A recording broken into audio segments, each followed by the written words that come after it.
na esanga tona emanya munjale bene.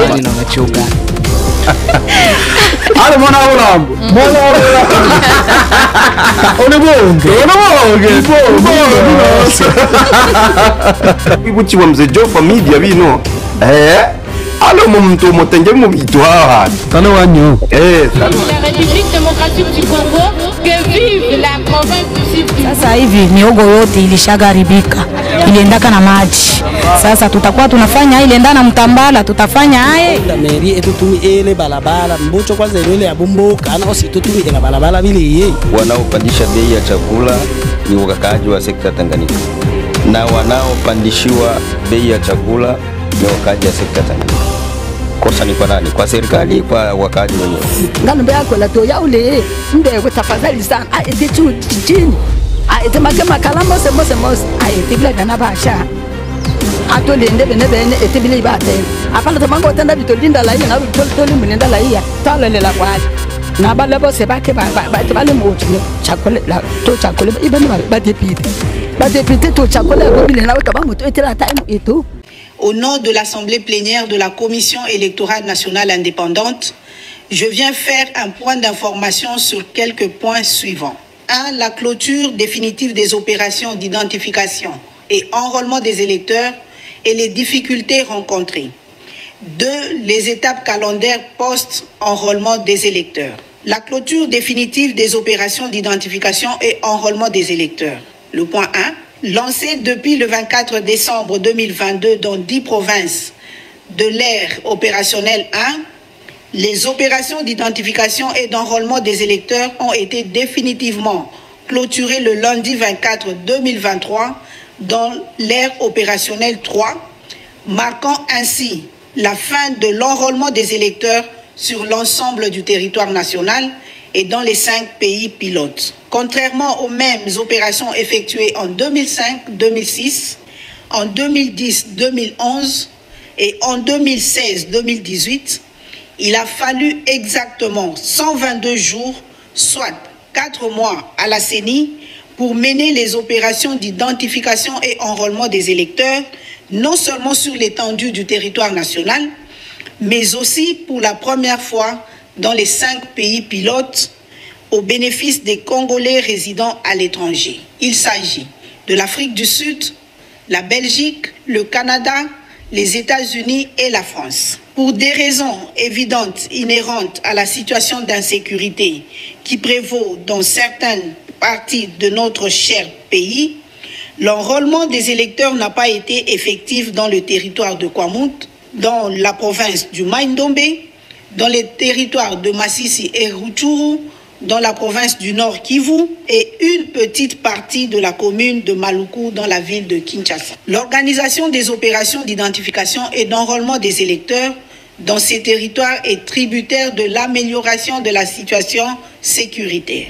Par ailleurs, la synthèse des statistiques provisoires des enrôlés sur l'ensemble du pays, désagrégée de la manière suivante. Nombre d'électeurs attendus, 49 273 109. Nombre d'électeurs attendus, 49 273 109. Nombre d'électeurs enrôlés, 47 862 561, soit 97,14%. Nombre d'enrôlés par sexe, hommes, 23 371 838, soit 48,83%. Femmes, 24 490 723, soit 51,17%. Nombre d'électeurs enrôlés sans empreinte, 269 272, soit 0,6%. Nombre d'électeurs enrôlés sans iris, 411 718, soit 0,9%. Nombre de majeurs à l'horizon 2024, 4 795 479, soit 10%. Nombre d'enrôlés congolais de l'étranger, 12 034. Nombre d'enrôlés par témoignage, 4 449 828, soit 9,3%. Il est à noter que les données de Rutshuru, de Masisi et de Kwamut ne sont pas comptabilisées. Mesdames et messieurs, durant ces opérations de grande envergure, la CENI a connu quelques difficultés majeures suivantes. Au total, 31 cas de décès liés directement et indirectement à la révision du fichier électoral. Ces cas ont concerné aussi bien le personnel opérationnel temporaire, les requérants que les policiers. S'agissant des policiers, la CENI a enregistré 8 cas de décès des policiers commis à la sécurisation du processus électoral dans les centres d'inscription, des matériels, du personnel et des requérants. En ce qui concerne les membres des centres d'inscription, 16 ont trouvé la mort en pleine opération. Au sujet des requérants, 7 cas de décès ont été enregistrés, dont 2 par balle tirées par des policiers. 3 requérants ont perdu la vie par noyade après qu'ils aient reçu leur carte d'électeur et 2 par courte maladie pendant qu'ils étaient dans la file d'attente. D'autres difficultés, et non les moindres, sont celles liées à un très mauvais état des voies de communication. Cette situation n'a pas permis à la CENI de déployer son personnel et le matériel dans le délai imparti à quelques endroits. L'insécurité persistante dans les territoires de Masisi, Rutshuru, Kwamut et une partie de la commune de Maluku, la CENI a rencontré quelques difficultés relatives à des pannes techniques des kits d'enrôlement. La lenteur de certains opérateurs de saisie ont été également épinglés. En dépit de ces difficultés, le peuple congolais a massivement participé à l'enrôlement des électeurs. Les statistiques provisoires des enrôlés rendues publiques par la CENI en témoignent. C'est ici l'occasion pour la CENI de réitérer ses remerciements aux Congolaises et Congolais. En même temps, nous les invitons à se préparer pour les scrutins du 20 décembre 2023. La CENI exprime également sa reconnaissance au gouvernement de la République, aux parties prenantes au processus électoral tant national qu'international, pour leur accompagnement durant le processus électoral dans son volet enrôlement des électeurs. Mesdames et messieurs, à l'issue des opérations d'identification et d'enrôlement des électeurs, la CENI, conformément au calendrier électoral rendu public le 26 novembre 2022, en sa ligne 34, procède à la finalisation de la consolidation et au traitement des données collectées auprès des électeurs. Dans le souci de renforcer la transparence au processus électoral et par le devoir de redevabilité, la CENI a organisé à l'attention des parties prenantes au processus électoral du mardi 25 avril au jeudi 4 mai 2023 les journées portes ouvertes sur le nettoyage du fichier électoral. L'objectif général poursuivi était d'informer et de fixer les parties prenantes sur l'évolution du processus électoral en vue de renforcer la confiance et la transparence. Par cette activité, la CENI visait la meilleure compréhension par les parties prenantes de la procédure de la centralisation des données, d'adjudication ou audit interne du fichier électoral, et ce, conformément à son axe stratégique 4 qui vise à construire une nouvelle culture d'inclusivité pour une plus grande adhésion. Au total, 1324 représentants des différentes parties prenantes ont pris part à ces journées portes ouvertes, soit une moyenne de 165 participants par jour.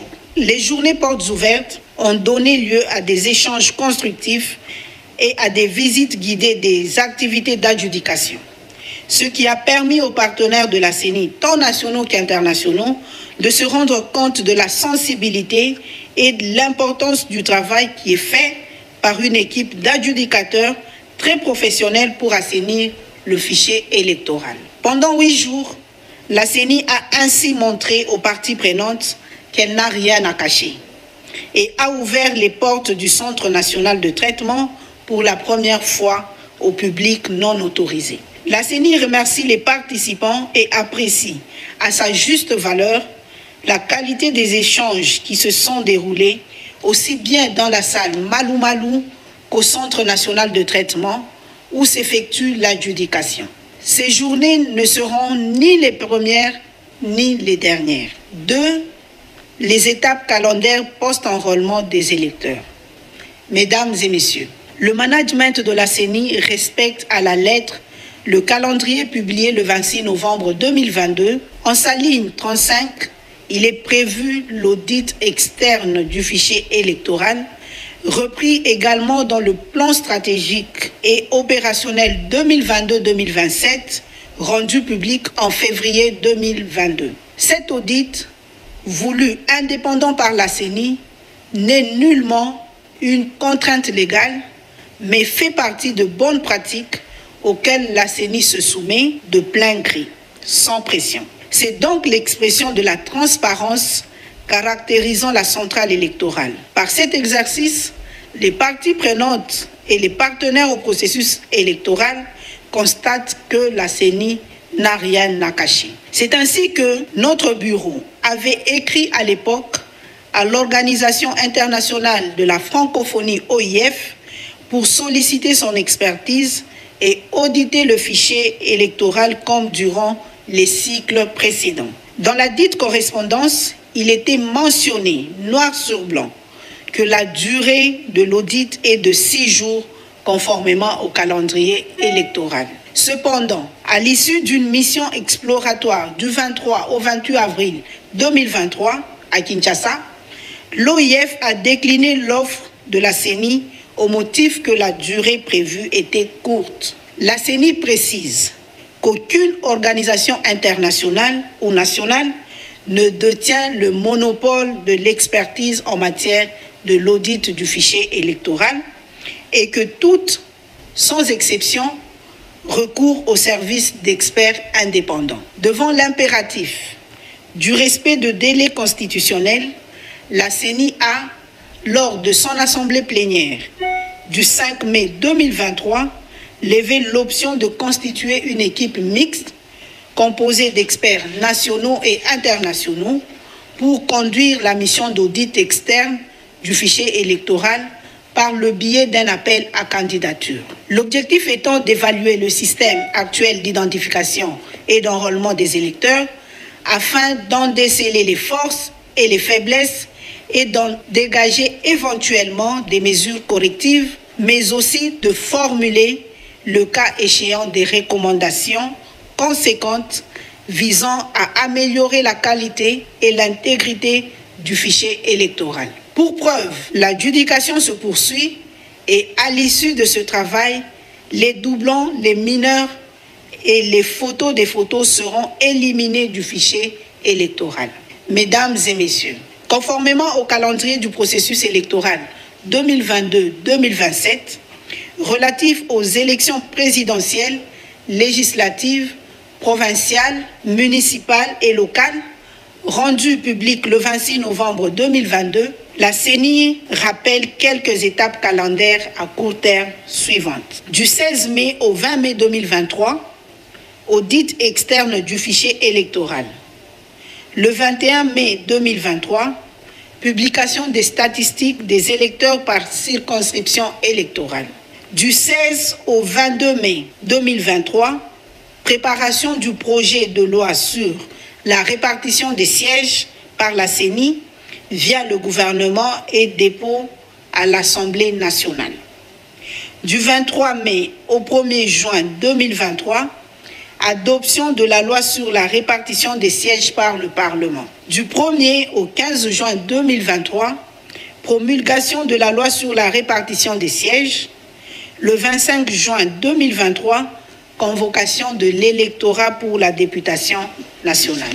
Mesdames et messieurs, comme vous pouvez le constater, le compte à rebours a donc commencé. Nous sommes à 45 jours de la convocation de l'électorat à la députation nationale. C'est le moment d'inviter les partis et regroupements politiques ainsi que les potentiels candidates et candidats indépendants aux prochaines joutes électorales d'apprêter déjà les éléments constitutifs de leur dossier. Comme nous n'avons cessé de le répéter à chaque fois que nous avons eu l'occasion, la CENI organisera les élections générales le 20 décembre de cette année. Le train des élections est donc en marche, rien ne peut l'arrêter. Je vous remercie.